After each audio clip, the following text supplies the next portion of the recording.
Big developments are unfolding behind the scenes in world cricket. Developments that could finally clear the air around the India-Pakistan T20 World Cup clash.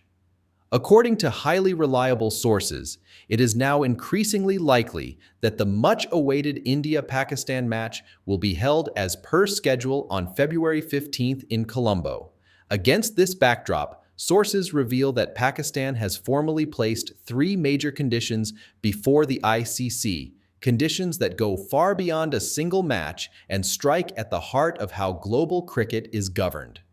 Sources have confirmed to CricketCraze that backdoor negotiations have intensified sharply over the past few hours, with multiple stakeholders now working round the clock to defuse a crisis that threatened to derail the tournament's biggest attraction. This sudden momentum is not accidental. At the heart of these talks is Imran Khwaja, the Singaporean cricket administrator and deputy chairman of the ICC, who sources say has stepped in as a key power broker. Khwaja is believed to be mediating between concerned boards, broadcasters, and ICC officials in an effort to engineer a compromise that saves both the event and the ICC's credibility. Why the urgency?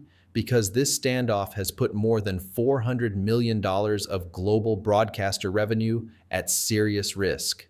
Broadcasters from Asia, the Middle East, Europe, and beyond have invested heavily in the India-Pakistan fixture, the single most valuable match in world cricket. Any cancellation or boycott would not only hit the ICC financially, but could permanently damage trust with commercial partners. First demand, full compensation for Bangladesh. Pakistan's first condition is centered on Bangladesh, demanding that the ICC ensure full participation fee compensation for the Bangladesh Cricket Board. According to sources, Pakistan's stance is clear.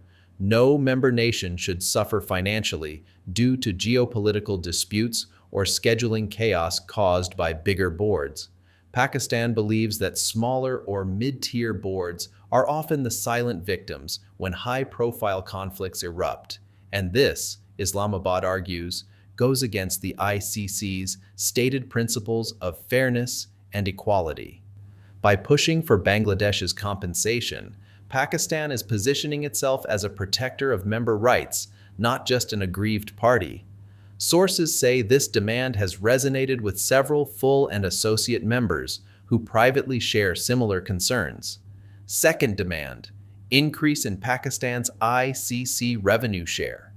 Pakistan's second demand is arguably the most significant and the most sensitive.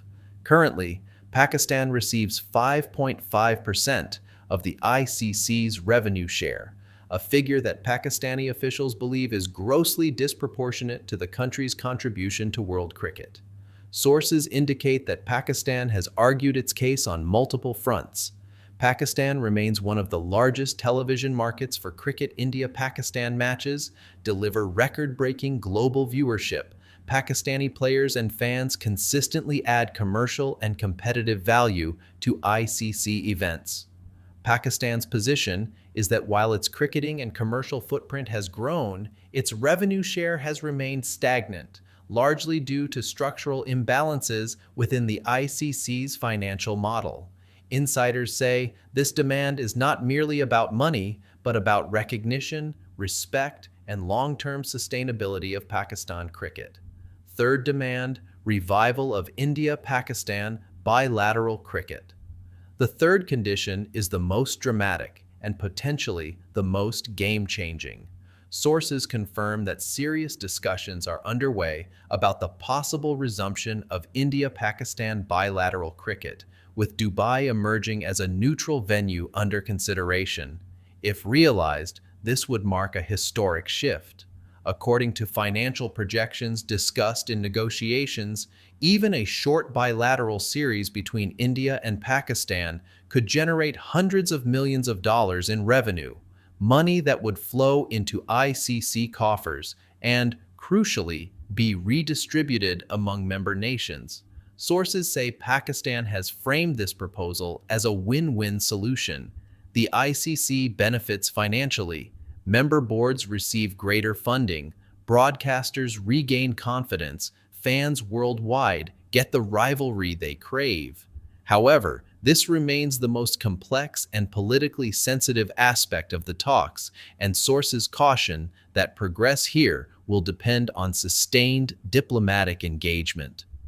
What happens next? With negotiations now moving at an accelerated pace, sources suggest that a breakthrough may be closer than expected.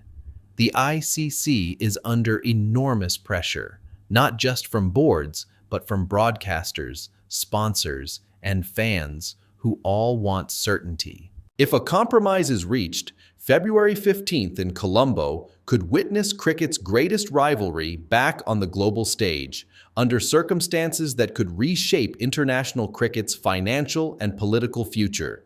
But if talks collapse, the fallout could be historic. This is no longer just about one match. It is about power, money, governance, and the future balance of world cricket. Stay tuned, because decisions taken in the next few hours could redefine the game for years to come.